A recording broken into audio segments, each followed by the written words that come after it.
As you might have noticed, the readings and even the song that Chelsea sang is all about synchronicity, and that's what I want to talk about today. My message is titled, Living the Right Place, Right Time Kind of Life. Years ago, it was actually 1991, I graduated from ministerial school here, and I trotted off to Southern California to serve at the Huntington Beach Church of Religious Science as an assistant minister, where I met Josh Reeves, who was a teenager who I tormented because I like to. It was fun. But that, I am digressing. Okay, so I generally enjoyed living in Southern California. It was the first time I'd ever lived anywhere else. I'd lived in Colorado all my life. And I enjoyed the ocean, and I enjoyed all of the culture. There was one thing, though, that I did not enjoy: earthquakes. I did not enjoy earthquakes. I lived alone, and the earth would shake, and it scared me, and I became very fear-based about earthquakes, and I became somewhat obsessed. I honestly don't think I've ever felt that kind of fear my whole life. And it took over my whole existence. Everywhere I went, I focused on what would I do here if there was an earthquake. Every restaurant, how would I get out of here before all these other suckers get in my way? I really became very caught up in my own safety and well-being to the degree that I really wasn't as concerned about other people. I was scared for myself. I remember being in the Northridge earthquake, and I lived in a 2-story townhouse and standing there. And of course, the earthquakes only come at 4 a.m. for some reason. I don't know why, but it was 4 a.m. and I'm standing in the door jamb because that's where people said to stand. And my condo, my townhouse is going like this, and I'm thinking, now should I be on the top of the house when it goes down, or should I go downstairs and hide under a table, and then when the house comes down? I really was very confused. I was very scared. And it just took over my whole life. The fear did. And this is not how I want to live. I don't want to be a fear-based person. I've never wanted to be a fear-based person. And every fear I've ever come up against, I have used this teaching to say, come on, let's get over it. So I asked myself, how am I going to get over this fear? So the first thing I did to strategize for it is I called my mommy. Mom, she was living on the other coast. I'm scared. And she talked me through it. And we came up with some practical things that I could do to keep safe that felt good. And I knew I had to do something different. Now, as much as I have faith in these teachings and in consciousness and in the power of prayer, I will admit I do have one fault. Earthquake fault, get that? I still don't believe that I have the power to control the earth and stop an earthquake from happening. You might say that I'm a faithless person, but it just doesn't fall in the realm of my consciousness. So I knew that to get over this fear, that I had to come up with a strategy that was in the realm of what I could actually believe. And what I began to understand that I can believe is that many times in my life, I've been exactly where I needed to be to stay safe, for things to work out, for opportunities, for connections. So I created an affirmation, and it goes like this: I'm always in the right place at the right time to ensure my total safety. I'm always in the right place at the right time to ensure my total safety. I began to recite this affirmation on a regular basis, and most especially as I found myself driving on the freeway wondering, if there's an earthquake right now, how would I get off this freeway? How would I get off this bridge? I'm always in the right place at the right time to ensure my total safety. As an earthquake would start and the panic would rise, I'm always in the right place at the right time to ensure my total safety. And I began to live this mantra, this affirmation out. And eventually a day came, I remember on my couch in the living room, my little kitty cat sitting on my chest, and there was an earthquake, and she and I just sat there. And I shouted out, like a lot of people who've gone through them, oh, that's just a 3.0, it's no big deal. I found myself no longer afraid of them. And I use this affirmation to this day. And as I use it and I am amazed by it, I ask myself, what is it about that being in the right place at the right time kind of thing? How come that happens? And how come sometimes I'm at the wrong place at the wrong time? How do I harness the power of synchronicity? And what is it? What is this synchronicity? Who's in charge of it? Where does it come from? How does it occur? That the right thing happens at the right time, or the wrong thing, or this thing, or that thing, or the thing I needed most, or the thing I needed least. How can I dance with it and use it more powerfully? We say a few phrases around here that kind of point to how things happen. And we say them in our culture a lot. Here's some of them. There are no accidents. People say that all the time. Until they're in a car accident or something, right? Oh, this is an accident. Yeah, there are no accidents. But I don't like that accident that just occurred right now, or I fell, or I hurt myself. So how is it that there are no accidents? When things are positive, that sounds great. Well, I met you. I'm so glad I met you. There are no accidents. I met you. I'm not so glad I met you. There are no accidents. How do I be with that? We say it's all as it should be all the time. Everything's in perfect order, right action. Everything's happening the way it should happen. Sometimes you look around, I know I look around and I think, that doesn't feel like that should be happening. So is that true? We say, God's got this. Oh, a lot of times the way we explain these synchronistic moments or the challenges, God's got this. Or the universe has this. Or the universe put me in the right place at the right time. Which sounds a little dualistic at times. We have, I've skipped over, we create our reality. That one's up there too. We create our reality. We are in charge. We are the people who speak our word and it comes to pass. And this is one that I have felt really clear about for myself and others, and sometimes it's really hard. Everyone is always where they're supposed to be. Until a flood ravages through Texas and many, many little children are killed. How is that true then? To contemplate this synchronistic stuff can be greatly freeing and deeply painful. In the time when it works out great and it's like, wow, we want to say things like, it's all good. Here's a couple others that aren't on that list. It's all good. Everything's happening for our good. It's a miracle. It's a miracle that happened. And sometimes it's not. So let's do an exploration today of this synchronistic energy and bring an awareness of it into our consciousness, explore it a little bit, and talk about how we can make the best use of it. As I've been doing research for this message, I came across story after story after story of amazing synchronicities that have occurred. I could stand here for hours and tell you stories that I discovered. And then I also have reflected on my own life. And then synchronistically, a lot of friends and people that I've talked to recently are telling me these stories of, you'll never believe what happened, of synchronicity. And it just seems like it's everywhere present. So I want to just share a few really amazing ones that I came across and some in my own circle. One of the most fascinating ones to me that I'd never heard before is about the son of President Abraham Lincoln. It's fascinating. Robert Todd Lincoln, his eldest son, was not present when President Lincoln was assassinated, but was with him shortly after. Robert was over at the White House. He was 22 years old. He was ushered to the bedside of his father, and he remained there with his father overnight until his father passed away. And then Robert grew up. And when he grew up, of course, Lincoln was assassinated in 1865. Well, Robert, as an adult in 1881, was serving in the President James Garfield's cabinet. He was the Secretary of War in Garfield's administration, and just happened to be at the Baltimore Potomac train station 40 feet away from President Garfield when he was shot and killed. Robert said he was within 15 seconds of being right there with President Garfield.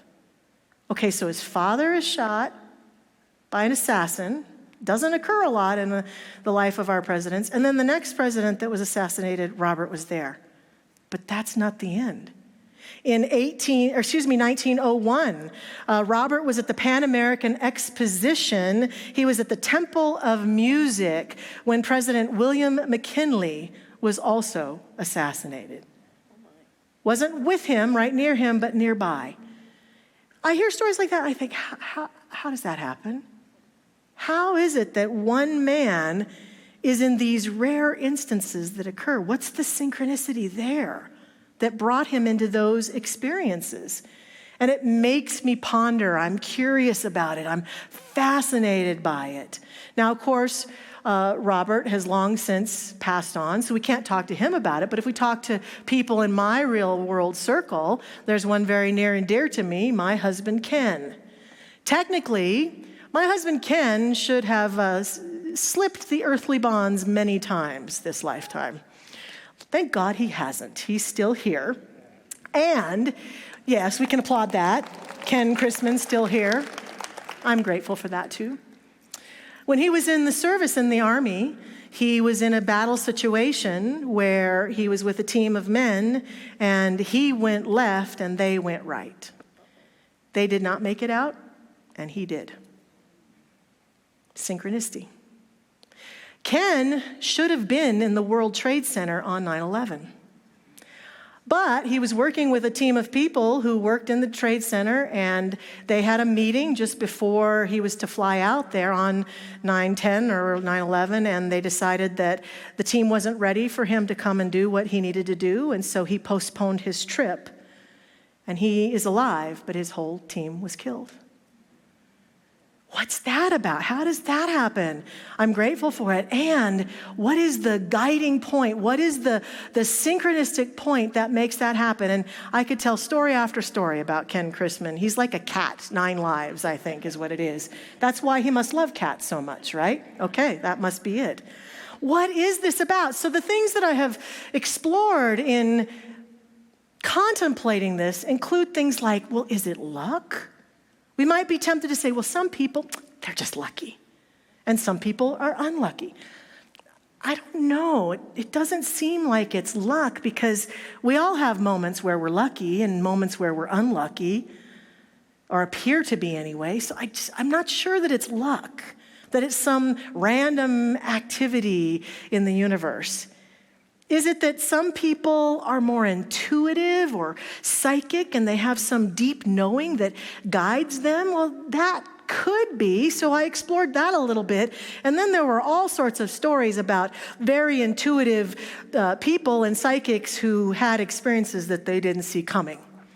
People would say, well, couldn't that psychic see that thing coming?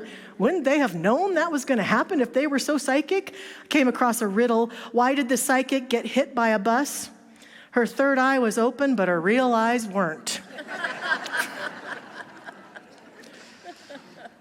So maybe it isn't always about, there definitely could be some intuitive nature afoot here, but how is it that we miss certain things that come our way that you think, wow, if I only seen that coming, no matter how intuitive we are. So that's a part of it. Is it destiny? Is it that we are in a foregone conclusion of our life pattern, and everyone is, and life is unfolding in just the way that something has destined that it will? Well, that removes a lot of what spiritual sacred texts talk about our choice and our free will that we've been given. If it's just destiny, then it means that we don't have as much choice as we might think we do, and that's where people begin to debate. Is it that God's always in charge, or are we in charge? Or is it a little of both, or how does that work? Ernest Holmes, the founder of our teaching, absolutely did not believe that humans were predestined or destined to do anything. He said if that were the case, we'd all be a bunch of what do you call it? Amatons. We'd just be automatically being led here or there. And he felt that we were all given this free will to choose our life. He said in his glossary of the science of mind that he defines destiny as the result of what man thinks, effect which has been decreed according to perfect law, and he believed cause and effect. Absolutely believing that what unfolds in our life emerges from the depth of our being, and that's where I'm really headed. And we just don't always see the patterns that are unfolding before us. And the last one, as I mentioned already, is it God? Is it the universe? Some people believe that we have guides, disembodied guides that are guiding us, or have had angelic experiences where they would swear to you an angel, in body or disembodied, helped them through something and then disappeared. Is it God doing that? God as a puppet master with the strings? Okay, you're going here and you're going there, and now you two need to meet. Oh, I want those two people to be together. Boom. Is that what it is? And our teaching would say, no, that would be a God of duality. This God that's scurrying all about, making sure we all go in the right place, do the right thing. That God is a presence, we believe, not a person who's dictating the universe. So that doesn't really hold water. I love some of the acronyms that the late, great Ram Dass and the late, great Dr. Wayne Dyer came up with to describe God. And they would use the words, of course, G-O-D. And it included grand overall designer, grace operating daily, gaze of the divine. These are some of my favorites. Ram Dass was famous for calling God guru of disguise, because he said that the biggest missing for us is our unwillingness to see the presence that God is in certain people and situations, but that it's always there, and that God is a guru of disguise. And then this is one of my favorites: get out of duality.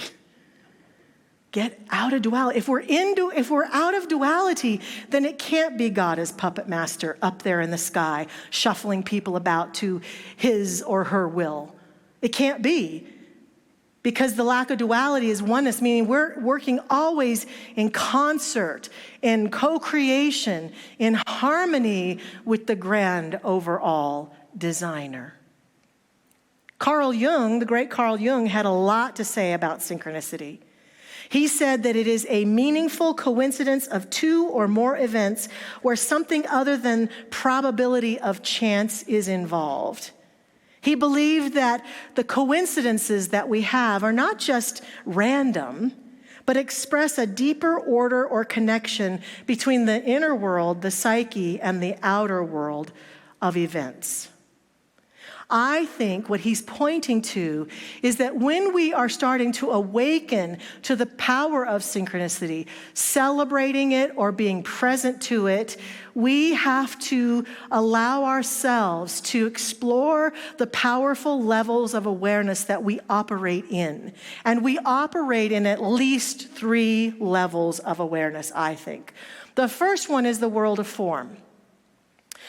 And often people who are very materialistic, who believe that the only thing that matters is what we can see, hear, and sense with our senses. And that synchronicity then is just some accident that happens. And sometimes if we're in the level of awareness of the world of form, we can acknowledge that the thing that's activated in this is our brain. And our brain is like a supercomputer. And right here and right now, we may be sitting looking at me or looking around the room, but all the while out of the corner of our eyes, I can see people moving over here. I can see people falling asleep over here. I can see, no, I'm just kidding. You're not, you're all awake. I can see you're awake. So our brain is picking up on all sorts of little things going on. And because of that, if you're just believing in the level of awareness that occurs at the physical level, you might say, well, synchronicity is just the part of my brain that goes, oh, I should be over here. Hi. And then I'm in the perfect place at the perfect time, and it appears as though synchronicity is active. That may be happening. Absolutely. It's certainly a part of it. Another level of awareness is our heart.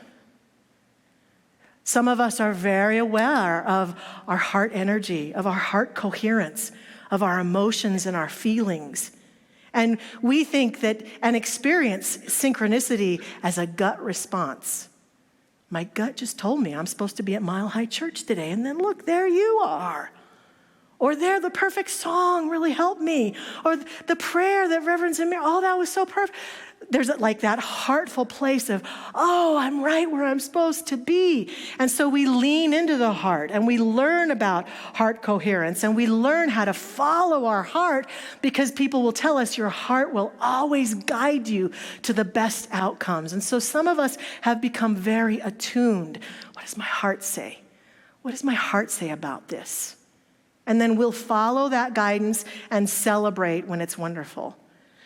At the same time, I have followed my heart into some pretty dark places a few times. Into relationships that didn't work out, into situations that weren't ideal, when in the beginning, my heart said that's where I should be. Is that not synchronicity? Or might it be synchronicity still working through me? Lastly, the level of soulfulness. I have a theory about this level. This level, by many standards of human experience, is the least explored level by many humans out there. And my theory is that that's what's wrong with the earth right now.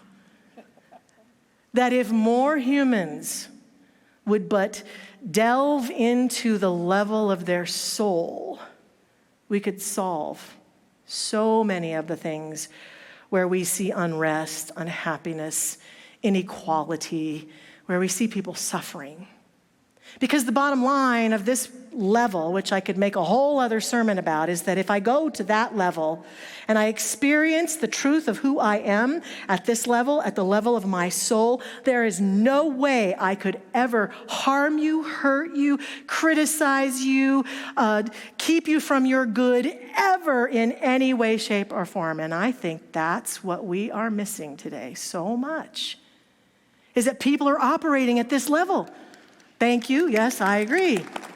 We're operating at the level of form, what we can see, who can have this and who can have that, and we're missing that soulful place. And not only that, when I'm in that soulful place, there is a sense of guidance that is just for me. That's why so many people talk about the reality of just like we humans sometimes have dreams at night and we wake up and we look back at our dreams and we say, I had a dream I was a butterfly and I was flitting through the forest and I was landing on all sorts of things and it was really cool. The theory behind this is that someday when it's time for us to step off the earth plane, when it's my time, I will step off and I will look back and say, I had a dream. I was a minister named Michelle and I lived in Lakewood. Because the truth of who we are is this level.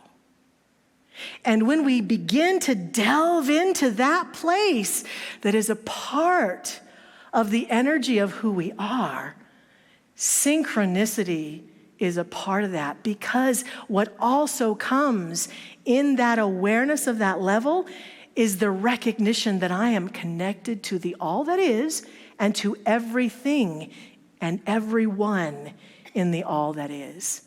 From this place, it's where I suddenly know I'm supposed to go here. I think I need to do that. I don't know why, but I'm having a feeling that I should take a pottery class or I should go to Hawaii. We have some sort of knowing, and the more we delve into that place, the more those things happen. People are operating at the level of physical awareness only. Think people like that are crazy. Can you believe she just dropped everything and went to Hawaii? But then she comes back and says, you'll never believe what happened to me in Hawaii, right? And so it also works with challenges too. What we mistakenly think sometimes is that synchronicity is only for our good. Well, it is only for our good. But our good also comes from those challenges we experience. When we are synchronistically guided into something that is challenging or painful, there's opportunity for us too. Ernest Holmes says to us, and I love this from Creative Mind, his first words, "Wake up! Your word is all-powerful. Your consciousness is one of omnipotence. Your thought is infinite, your destiny is eternal, and your home is everlasting heaven. Realize truth. I am living in a perfect universe. It always was perfect and always will be perfect. There was never a mistake made. There are no mistakes being made, and there never will be. I live in the great and eternal universe of perfection, from cause to effect, from beginning to end, and the world's all right, and I know it." I agree with these words, and at the same time, sometimes it's really hard to believe that. When my world gets dark or it gets challenging, or I look around at things that I don't like going on, it's hard for me. The world's all right. No, the world's not all right, and I don't know it right now. And I get that. And yet, what I'm inviting us to do with those moments is to be more conscious of what synchronistically might have called us into that place.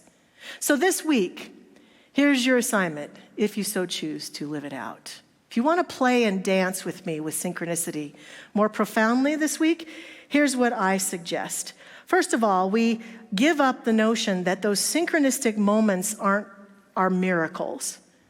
I coined a phrase a few years ago, and I call them normicals, because they're normal. They are a normal part of living this human life.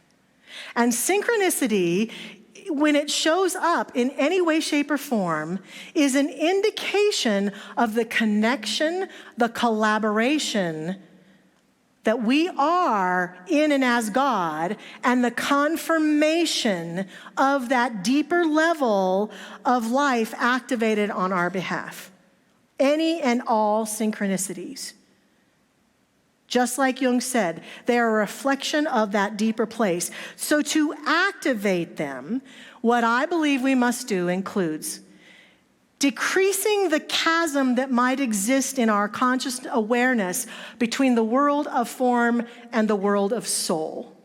Decreasing that chasm in any way that we can do it, whether it's through spiritual practice, whether it's through walking in nature, whether it's through healing bowls like Reverend Zamira gives to us, whether it's through meditation retreats like we have here, whether it's through classes, through coming to church, through hanging out with similar people, through taking time throughout the day to stop, through reading deeply profound spiritual content that makes us go, wow, whatever it is that we can do to cause that chasm to become closer, we're really living then from the truth of who we are.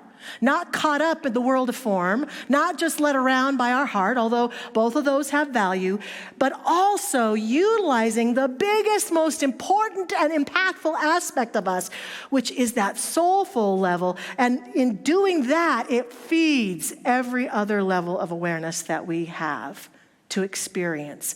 And it makes us more conscious and aware of the synchronicities. I also think that we can use the power of affirmations. You can borrow mine if you want. Here it is. You can take a picture of it with you, or look at this later and take it home with you. It says, "I am always in the right place at the right time to ensure my total safety." I'm always in the right place at the right time. Even that one right there. I'm always in the right place at the right time. I love that I'm always in the right place at the right time. Just affirming it and claiming it. Or we can use the one that Holmes just gave us in that reading. The world's all right, and I know it. The world's all right, and I know it.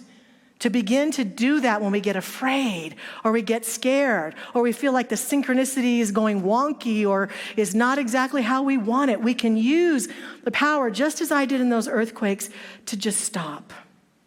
And lastly, trust. Even when it goes wrong, what if that's right? When you're there, be there. When you're there, be there. I just recently went through a rather painful experience that I had at the doctor's office, and they couldn't give me any drugs or anything to make the pain not happen. I had to just be with it. And I didn't want to be with it. I wanted to get as far away from it as I could. And then I realized as I was working on this, I was like, Michelle, when you're there, just be there. And then I also said, Michelle, you gave birth to a child. Just be there. Come on.